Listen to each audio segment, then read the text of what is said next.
Hello guys, welcome to cinematic explorer YT. आज हम आपके लिए लेके आए ब्रांड न्यू नेटफ्लिक्स। आज हम देखेंगे मार्वल की most awaited movie Spiderman no way home. Spoilers ahead. Movie की शुरुआत में एक न्यूज चैनल पे मिस्टीरियो का वीडियो ब्रॉडकास्ट हो रहा है, जिसमें मिस्टीरियो मरने से पहले स्पाइडरमैन पर उसकी हत्या का आरोप लगाता है। साथ ही वो पीटर पार्कर के स्पाइडरमैन होने की सच्चाई भी लोगों को बताता है। लोगों को मिस्टीरियो की सच्चाई पता न होने के कारण वो अभी भी उसे हीरो मानते हैं, और ये वीडियो देखकर उनके मन में स्पाइडरमैन को लेकर संदेह उत्पन्न होता है। लोग वहाँ खड़ी स्पाइडरमैन की गर्लफ्रेंड मैरी जेन को घेर लेते हैं। स्पाइडरमैन उसे वहाँ से हवा में उड़ते हुए अपने घर ले जाता है। थोड़ी ही देर में पुलिस के हेलीकॉप्टर्स उसके घर के आसपास मंडराने लगते हैं। FBI पीटर के खिलाफ वारंट लेकर घर के अंदर आती है। वे उससे मिस्टीरियो के मर्डर के बारे में पूछते हैं, जिस पर पीटर उन्हें बताता है कि मिस्टीरियो की जान उसने नहीं बल्कि ड्रोन्स ने ली है, लेकिन सबूतों के अभाव में कोई भी उसकी बात का यकीन नहीं करता। पुलिस पीटर के साथ साथ MJ, आंट मे और पीटर के दोस्त नेड से भी पूछताछ करती है, हालांकि उन्हें इससे कुछ भी हासिल नहीं होता। पीटर का केस लड़ने खुद मैट मर्डॉक आते हैं। वकील मैट मर्डॉक खुद एक सुपर हीरो है जो डेयरडेविल के नाम से जाने जाते हैं। मैट पीटर से कहते हैं कि उस पर लगाए गए चार्जेस आसानी से हट जाएंगे। तभी खिड़की से एक ईंट उनकी तरफ आती है, जिसे मैट काफी फुर्ती से पकड़ लेते हैं। वो ईंट मिस्टीरियो के समर्थकों द्वारा फेंकी होती है। उन पर हो रहे इन हमलों की वजह से पीटर और आंट मे हैप्पी के फ्लैट में शिफ्ट होते हैं। अगले दिन जब पीटर MJ के साथ स्कूल जाता है तो उसे देखने वहाँ काफी भीड़ होती है। पीटर अब पूरी दुनिया में मशहूर हो चुका है। पीटर, MJ और नेड का MIT कॉलेज में पढ़ने का सपना है, लेकिन स्पाइडरमैन और मिस्टीरियो के विवाद के कारण MIT पीटर के साथ साथ MJ और नेड को भी एडमिशन देने से मना करता है। लेकिन उन दोनों को इस बात का बिल्कुल भी अफसोस नहीं होता। पीटर की वजह से MJ और नेड के साथ हो रही नाइंसाफी पीटर से बर्दाश्त नहीं होती और वो डॉक्टर स्ट्रेंज से मिलने जाता है। वो स्ट्रेंज से समय में पीछे जाकर सब कुछ बदलने के लिए कहता है, लेकिन डॉक्टर स्ट्रेंज उसे बताते हैं कि टाइम स्टोन उनके पास न होने के कारण वो कुछ नहीं कर सकते।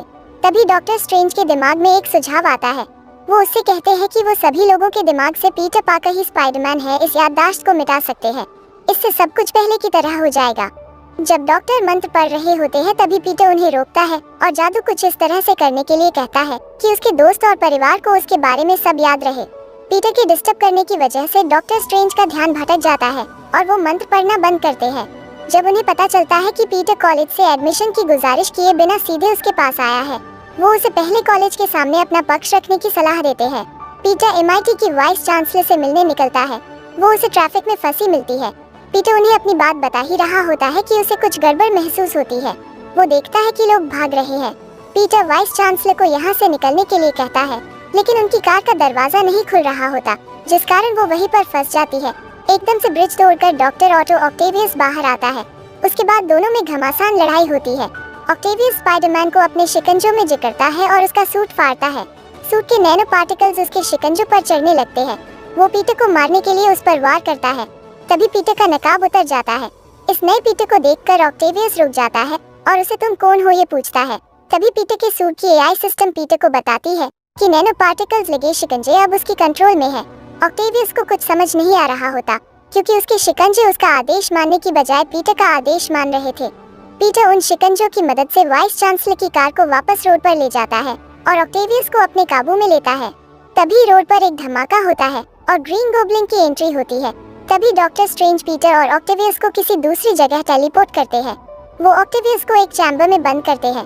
यहाँ डॉक्टर कोनर्स AKA द लिज़र्ड भी कैद है।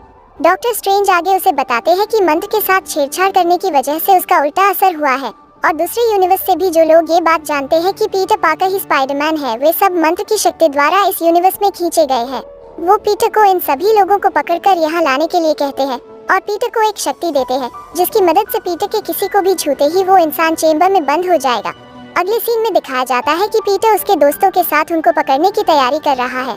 उन्हें जानकारी मिलती है कि शहर के बाहर एक उड़ते हुए शैतान को देखा गया है। पीटर को लगता है कि ये ग्रीन गोब्लिन ही है। ऑक्टेवियस उसे बताता है कि कुछ सालों पहले ही ग्रीन गोब्लिन मर चुका है और उसका वापस आना किसी चमत्कार से कम नहीं है। वहाँ जाने के बाद पता चलता है कि एक और सुपर विलेन दूसरे यूनिवर्स से इस यूनिवर्स में दाखिल हुआ है। वो और कोई नहीं बल्कि इलेक्ट्रो है। इलेक्ट्रो स्पाइडरमैन पर हावी हो रहा होता है कि तभी सैंडमैन की एंट्री होती है। सैंडमैन की मदद से स्पाइडरमैन इलेक्ट्रो को काबू करने में सफल होता है। इसके बाद वो उन दोनों को उन चेम्बर में टेलीपोर्ट करता है। आगे दिखाया जाता है कि ग्रीन गोब्लिन अपने होस्ट ओसबोर्न पर हावी हो रहा है और उसे इस यूनिवर्स पर भी कब्जा करने के लिए उकसा रहा है। हालांकि ओसबोर्न उसे खुद पर हावी नहीं होने देता। दूसरी ओर पीटर अपने घर जाता है जहां उसे ओसबोर्न आंट मे के साथ बातचीत करते हुए दिखता है। आंट मे उसे बताती है कि ये तुम्हें ही ढूंढते यहाँ आया है। ओसबोर्न पीटर को बताता है कि उसे स्पाइडरमैन की मदद चाहिए क्योंकि ग्रीन गोब्लिन ने उसके दिमाग पर कब्जा कर रखा है। आंट मे पीटर को समझाती है कि इन सभी विलेन्स को भी दूसरा मौका मिलना चाहिए, इसलिए इन्हें इनकी दुनिया में भेजने से पहले इनका इलाज करके इनसे बुराई मिटानी चाहिए। पीटर ओसबोर्न को उसी तहखाने में ले जाता है जहां बाकी विलेन्स कैद है। इसी दौरान हमें पता चलता है कि न्यूज़ पब्लिशर जे जेम्सन ने अपना खबरी इनके पीछे लगाया है। उस तहखाने में सारे विलेन्स अपनी अपनी कहानियां सुनाते हैं, जिससे उन सभी को ये पता चलता है कि उनमें से ज्यादातर तो पहले ही मर चुके हैं, जिसका मतलब अगर वो उस यूनिवर्स में वापस जाते हैं तो वो अपने आप मर जाएंगे। तभी डॉक्टर स्ट्रेंज वहाँ आते हैं और ओसबोर्न को भी एक चेम्बर में कैद करते हैं। पीटर स्ट्रेंज से कहता है कि उन्हें इन लोगों को उनके यूनिवर्स में नहीं भेजना चाहिए क्योंकि ऐसा करते ही इनमें से कुछ लोग वहाँ जाते ही मर जाएंगे। डॉक्टर उसे समझाने की कोशिश करते हैं कि ये उनकी नियति है और वो इसमें कुछ नहीं कर सकते। डॉक्टर स्ट्रेंज उन्हें वापस भेजने के यंत्र का इस्तेमाल करने ही वाले होते हैं कि पीटर उस यंत्र को लेकर बिल्डिंग से बाहर भागता है। स्ट्रेंज उसे रोकते हैं। वो उसकी आत्मा को उसके शरीर से अलग करके उस यंत्र को हथियाने की कोशिश करते हैं, लेकिन आत्मा के बगैर भी पीटर का शरीर उस यंत्र को स्ट्रेंज को नहीं देता। कुछ पलों में ही पीटर की आत्मा फिर से अपने शरीर में प्रवेश करती है। इस बार स्ट्रेंज पीटर को अपने ही बनाए डायमेंशन में ले जाते हैं जहां सारी चीजें उनका आदेश मानती है। हालांकि पीटर अपने दिमाग का इस्तेमाल करके डॉक्टर स्ट्रेंज को ही वहां फंसा देता है और उनकी अंगूठी चुराकर वो फिर से उस तहखाने में आता है। आते वक्त स्ट्रेंज का प्रवेश द्वार खोलने का यंत्र भी साथ ले आता है। पीटर उन सारे विलेन्स को समझाता है कि इस यूनिवर्स की टेक्नोलॉजी बहुत प्रगत है, जिसका इस्तेमाल करके वो फिर से उन्हें नॉर्मल कर देगा और वो अपनी एक नई जिंदगी की शुरुआत कर सकेंगे। पीटर उन सभी विलेन्स को हैप्पी के फ्लैट में ले जाता है और जाने से पहले उस यंत्र को एमजे को सौंप कर जाता है। एमजे उससे कहती है कि कुछ वक्त बाद भी अगर उसकी कोई खबर नहीं मिली तो वो उस यंत्र के बटन को दबा देगी। हैप्पी के फ्लैट में दिखाया जाता है कि ऑक्टेवियस को अभी भी पीटर पे भरोसा नहीं है और वो बाकियों से कहता है कि वो उन्हें यहाँ मारने लाया है। पीटर स्टॉक टेक्नोलॉजी से बने एक मशीन को बाहर निकालता है जिसमें आर्क रिएक्टर फिट होता है। वे उस मशीन की मदद से एक ऐसा डिवाइस बनाते हैं जिससे ऑक्टेवियस के मशीनी हाथों का ऑक्टेवियस के दिमाग से नियंत्रण हट जाएगा और ऑक्टेवियस का फिर से खुद के दिमाग पे पूरा नियंत्रण आ जाएगा। वो उसे ऑक्टेवियस की गर्दन पर लगाते हैं। डिवाइस काम कर जाता है और कुछ देर बाद ऑक्टेवियस को अच्छा महसूस होने लगता है। वो पीटर का शुक्रिया अदा करता है। उसके बाद वे इलेक्ट्रो को ठीक करने के लिए उस पर भी एक डिवाइस लगाते हैं जो उसके शरीर से अतिरिक्त इलेक्ट्रिसिटी को सोखकर उसे फिर से नॉर्मल बना देता। सब सही तरीके से चल रहा होता है कि तभी ग्रीन गोब्लिन फिर से ऑसबॉर्न के दिमाग पर कब्जा करता है। वो सैंडमैन और इलेक्ट्रो को ये समझाने में कामयाब होता है कि वे बाकियों से बेहतर है और उन्हें फिर से नॉर्मल होने की कोई जरूरत नहीं है। इलेक्ट्रो उस डिवाइस को अपने शरीर से दूर फेंकता है। वो उस आर्क रिएक्टर को चुराता है और उसकी एनर्जी को सोखकर ताकतवर बनता है। उसके बाद उनके बीच एक जंग छिड़ जाती है। स्पाइडरमैन और ऑक्टेवियस उन दोनों को रोकने की एक नाकामयाब कोशिश करते हैं। इस लड़ाई के दौरान ग्रीन गोब्लिन आंट मे की तरफ एक बम फेंकता है जिसमें उनकी जान जाती है। पूरी बिल्डिंग को पुलिस घेर लेती है। हैप्पी को भी पुलिस अरेस्ट करती है, लेकिन पीटर पुलिस के हाथ नहीं लगता। जैमसन टीवी पर लोगों को स्पाइडरमैन के खिलाफ भड़का रहा होता है कि जहां भी स्पाइडरमैन होता है वहां तबाही आती है। वहीं पर एमजे पीटर का इंतजार करके थक जाती है। नेड पीटर से मिलने की ख्वाहिश करता है और अपना हाथ घुमाता है जिससे एक द्वार खुलता है और गायब हो जाता है। दरअसल नेड ने डॉक्टर स्ट्रेंज की जादुई अंगूठी पहनी होती है जो उसे पीटर ने जाते वक्त संभालने के लिए दी थी और वो अंगूठी किसी तरह नेड की बात भी मान रही थी। वे दोनों उस अंगूठी के जरिए स्पाइडरमैन को वहां लाने की कोशिश करते हैं।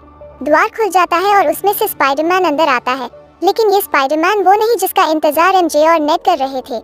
ये होता है एंड्रू गारफील्ड वाला द अमेजिंग स्पाइडरमैन। इस बात की पुष्टि करने के बाद कि द्वार से आया हुआ इंसान स्पाइडरमैन ही है, वे फिर से एक बार द्वार खोलते हैं। उसमें से एक और पीटर अंदर आता है। ये होता है टोबी मैगवायर वाला पीटर, लेकिन उसने स्पाइडरमैन की पोशाक नहीं पहनी होती। जैसे ही दोनों पीटर एक दूसरे को देखते हैं, वो दोनों एक दूसरे पर जालियां छोड़ते हैं। इससे सबको क्लियर हो जाता है कि टोबी भी स्पाइडरमैन है। टोबी कहता है कि वो टॉम हॉलैंड वाले पीटर से मिलना चाहता है क्योंकि उसे लगता है कि टॉम को उसकी जरूरत है। उसके बाद दोनों पीटर टॉम वाले पीटर से मिलने जाते हैं। टॉम बहुत ज्यादा दर्द में होता है और बदले की भावना में जल रहा होता है।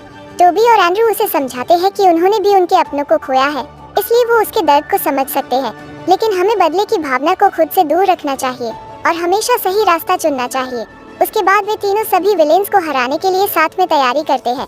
टोबी एंड्रू से उसकी गर्लफ्रेंड के बारे में पूछता है, जिस पर एंड्रू उसे बताता है कि उसे इन बातों के लिए टाइम नहीं मिलता। टोबी उसे बताता है कि काफी कोशिशों के बाद अब वो उसकी एमजे के साथ खुश है। जब एंड्रू और टॉम को पता चलता है कि टोबी को जाले निकालने के लिए किसी डिवाइस की जरूरत नहीं है, वो काफी इम्प्रेस होते हैं। वे तीनों उन विलेंस को उस यंत्र का लालच देकर स्टैच्यू ऑफ लिबर्टी पे बुलाने का प्लान बनाते हैं। पीटर जे जैमसन के न्यूज चैनल से लाइव वीडियो कॉल करता है ताकि विलेंस को अपनी लोकेशन का पता बता सके। कुछ समय बाद इलेक्ट्रो, सैंडमैन और डॉक्टर कर्टिस वहाँ पर आते हैं।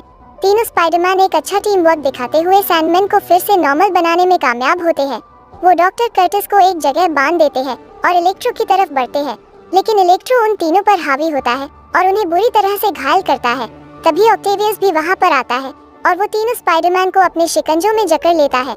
इलेक्ट्रो को लगता है कि वो उसकी मदद कर रहा है, लेकिन अगले ही पल वो अपने एक शिकंजे से इलेक्ट्रो का आर्क रिएक्टर निकाल लेता है और उसे नॉर्मल करने का डिवाइस उस पर फिट करता है, जिससे इलेक्ट्रो भी नॉर्मल हो जाता है। डॉक्टर कर्टिस खुद को बंधनों से छुड़ाने में कामयाब हो जाता है। उसकी नजर उस पोर्टल पर पड़ती है जिसे नेड बंद नहीं कर पा रहा था। वो उस पोर्टल के अंदर घुसता है। उससे बचने के लिए नेड और एमजे उसी पोर्टल से बाहर भागते हैं। स्पाइडरमैन डॉक्टर कर्टिस को भी नॉर्मल करता है। वापस लैब में जाने के लिए नेड एक पोर्टल खोलता है। तभी उस पोर्टल से डॉक्टर स्ट्रेंज वहाँ पहुँचते हैं। नेड उन्हें बताता है कि पीटर का प्लान कामयाब हुआ है और वे सभी नॉर्मल हो गए हैं। डॉक्टर स्ट्रेंज पीटर को समझाते हैं कि इनके यूनिवर्स में जाना बहुत जरूरी है। बातें चल ही रही होती है कि तभी ग्रीन गोब्लिन वहाँ आता है और आते ही उन पर बमों की वर्षा करता है। उनमें से एक बम डॉक्टर स्ट्रेंज के उस यंत्र से भी जा चिपकता है और एक बड़ा धमाका होता है। धमाके की वजह से एमजे ऊंचाई से जमीन की तरफ गिरने लगती है। ये सीन द अमेजिंग स्पाइडरमैन के उस सीन से काफी सिमिलर है जहां एंड्रू अपनी गर्लफ्रेंड को नहीं बचा पाता, लेकिन इस बार एंड्रू वो मौका नहीं चुकता और एमजे को बचा लेता है। दूसरी ओर गोब्लिन टॉम को आंट मे का बदला लेने के लिए उकसाता है। टॉम भावनाओं में बहक जाता है और ग्रीन गोब्लिन को बहुत पीटता है। वो आंट मे की मौत का बदला उसकी जान लेकर पूरा करना चाहता है। तभी टोबी वहाँ पर आता है और उसे समझाता है कि ये कितना गलत है। गोब्लिन मौके का पूरा फायदा उठाता है और एक नुकीला हथियार टोबी की पीठ में घुसाता है। एंड्रू टॉम की तरफ गोब्लिन को ठीक करने की इंजेक्शन फेंकता है और टॉम उसे गोब्लिन के शरीर में लगाता है, जिससे वो भी नॉर्मल हो जाता है। लेकिन इस दौरान काफी वक्त हो चुका होता है। सभी यूनिवर्स से जो भी लोग स्पाइडरमैन का राज जानते हैं वो इस यूनिवर्स में प्रवेश करने की तैयारी में होते हैं। टॉम को एक तरकीब सूझती है कि अगर उन्होंने स्पाइडरमैन का राज सबके दिमाग से निकाल दिया तो कोई भी इस यूनिवर्स में नहीं आएगा। डॉक्टर स्ट्रेंज को भी ये सुझाव पसंद आता है। उसके बाद टॉम जाकर बाकी दो पीटर से मिलता है। तीनों एक दूसरे को गले लगाते हैं। टॉम उन्हें विदा करता है और जाकर अपने दोस्तों से मिलता है। वो उन्हें बताता है कि वो दोनों उसे भूल जाएंगे। तीनों काफी इमोशनल होते हैं। टॉम उनसे वादा करता है कि वो उनके पास आएगा और फिर से वे तीनों एक साथ होंगे। उसके बाद सब कुछ पहले की तरह हो जाता है। पीटर ही स्पाइडरमैन है, ये बात सब भूल जाते हैं। अगले दिन पीटर एमजे को सब कुछ याद दिलाने उसके कैफेटेरिया जाता है। उसी बीच नेड भी एमजे से मिलने वहाँ आता है। वे दोनों बहुत खुश हैं क्योंकि उन दोनों का MIT में सिलेक्शन हो गया है। उसके बाद एमजे पीटर को कॉफी देती है। पीटर सोचता है कि उनकी जिंदगी स्पाइडरमैन के खतरों के बिना ही अच्छी है और उन्हें कुछ भी याद दिलाए बिना ही वहाँ से चला जाता है। और यहीं पर ये मूवी समाप्त होती है। ऐसे ही और वीडियोस देखने के लिए वीडियो को लाइक और चैनल को सब्सक्राइब करना ना भूलें।